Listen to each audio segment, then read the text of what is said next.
ఒకసారి సాయంత్రం ఒకసారి పర్వాలేదన్నారు పెద్దవాళ్ళు. సావిట్లో ఒకసారి సందిట్లో ఒకసారి చలి కాగాలన్నారు చిన్నవాళ్ళు.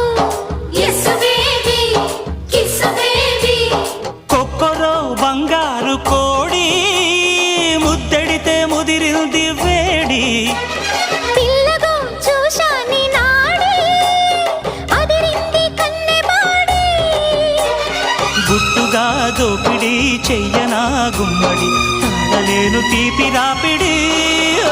నిన్నేమడగను ఎట్టాడగను ఒకసారి ఒడిలోకి రారమ్మని.